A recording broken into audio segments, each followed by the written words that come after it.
बहू और बेटी समान। माँ, मैं थक गई हूँ घर संभालते संभालते। यहाँ मेरी थकान किसी को नज़र नहीं आती। कुछ दिन आराम करना चाहती हूँ। सोच रही हूँ कि कुछ दिनों के लिए अपने मायके आ जाऊँ। आते हुए अपने बच्चों को भी साथ ले आऊँगी।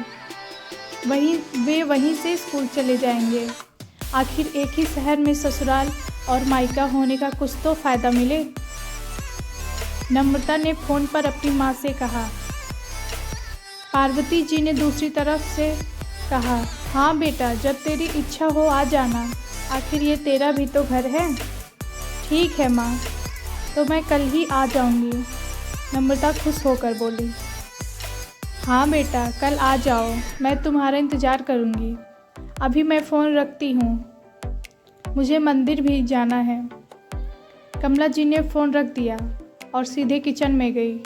किचन में खाना बना रही बहू से बोली, अरे अनुपमा, सुनो, कल तुम्हारी ननद आ रही है। आज बाज़ार जाकर फल, सब्जी और मिठाइयाँ लेकर आना। बेचारी मेरी बेटी ससुराल में नौकरों की तरह काम करती है और उस पर कोई ध्यान ही नहीं देता। यहाँ आएगी तो कुछ दिन रहेगी, उसका मन और तबीयत अच्छे रहेंगे। सास के मुंह से ऐसी बातें सुनकर अनुपमा का चेहरा उतर गया।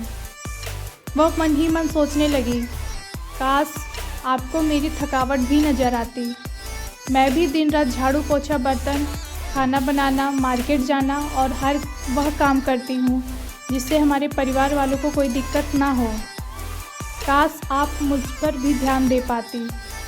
आपकी बेटी तो जब मन में आता है तब यहाँ आ जाती है, लेकिन मैं साल में एक बार ही अपनी माँ के पास जाती हूँ, तब भी आपको प्रॉब्लम होती है। मैं भी इंसान हूँ, मेरा भी मन है। मुझे भी लगता है अपने माँ के पास जाकर थोड़ा आराम करूँ, सुख दुख की दो चार बातें करूँ, अपना मन हल्का करूँ। भगवान, अब तुम ही कुछ करो ताकि मेरी सास की आंखें खुले और उसे मेरी थकावट भी नज़र आए। शाम तक भगवान ने जैसे अनुपमा की सुन ली और उसकी ननद का फ़ोन आया। ननद ने अपनी माँ से कहा कि उसकी सास ने उसे मायके आने के लिए मना कर दिया है, इसलिए इस बार वो नहीं आ सकती। पार्वती जी बोली, ऐसा कैसे मना कर दिया? पहले तो कभी वह तुम्हें आने के लिए नहीं रोकती थी, इस बार भला क्या हो गया? लाओ, मेरी बात कराओ उनसे, मैं समझाती हूँ। नम्रता ने फ़ोन अपनी सास के पास दिया। पार्वती जी ने कहा, नमस्कार समधन जी, आपसे कुछ कहना था। समधन जी ने कहा, कहिए। दरअसल नम्रता कल त्यौहार है, इसलिए आप अपने मायके आना चाहती है। अगर आप उसे भेज दें तो अच्छा रहेगा। नम्रता की सास ने कहा, देखिए समधन जी, आपकी बेटी मायके जाकर रहे, इस बात के लिए हमने उसे कभी नहीं रोका, और रही इस बात से हमें कोई प्रॉब्लम भी नहीं। कुछ दिनों पहले मैं अपने रिश्तेदार की शादी में गई थी। वहाँ आपकी बहू अनुपमा की माताजी से मिलने का मौका मिला। उनसे गपशप करने के दौरान उनकी बातों से पता चला कि अनुपमा को साल में एक ही बार अपने मायके जाने को मिलता है, और वह भी बहुत कम समय के लिए। मुझे लगता है आपको पहले अनुपमा को उसके मायके भेज देना चाहिए, और वह जब अपने मायके होकर आ जाएगी तो मैं नम्रता को आपके पास भेज दूंगी। एक बहुत ज़रूरी बात जो मुझे लगता है आपको समझ लेनी चाहिए कि आपको अपनी बहू को भी बेटी की तरह या बेटी से ज़्यादा प्यार देना चाहिए। उसे भी मायके जाने की इच्छा होती होगी। हो सकता है नम्रता के वहाँ आने से उसकी आवभगत करने के लिए आप उसे उसके मायके नहीं भेजती होंगी, या फिर वह आपसे कुछ कहने से अभी डरती हो। अगर आप उसको घर में ही कैद रखेंगी तो एक दिन ऐसा आएगा जब वह आपके खिलाफ़ बोलने लगेगी, फिर वह आपकी सुनेगी भी नहीं, और जब चाहे तब अपने मायके जाएगी। ऐसी परिस्थिति आए, इससे अच्छा है कि आप ही कुछ बदलाव अमल में ले आएँ, जिससे आपका रिश्ता और रिश्ते की मिठास खराब ना हो। पार्वती को अपने समधन के हर एक शब्द में सच्चाई नजर आई। उसे महसूस हुआ कि उन्होंने अपनी बेटी के प्यार में अंधे होकर कभी भी अपनी बहू के मन का विचार नहीं किया। उन्होंने हमेशा ही अपनी बेटी को अपनी बहू से ऊपर रखा। दूसरी तरफ नम्रता भी अपनी भाभी के बारे में हो रही इस बातचीत को सुन रही थी।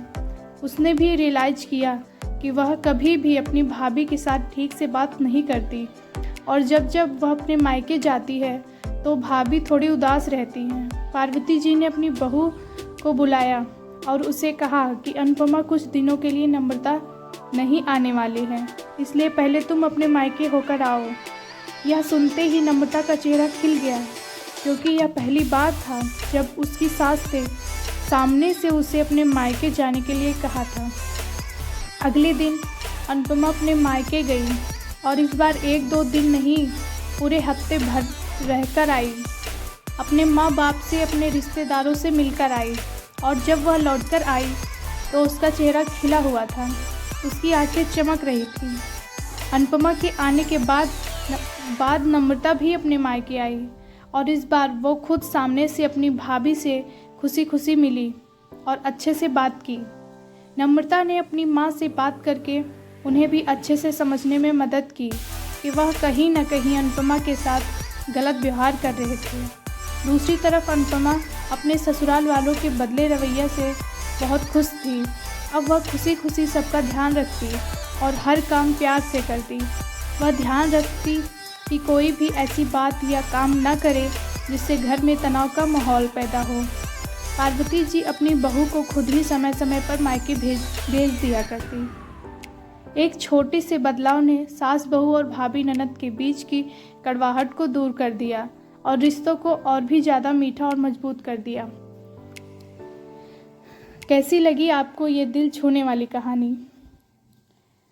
अपनी राय ज़रूर दें।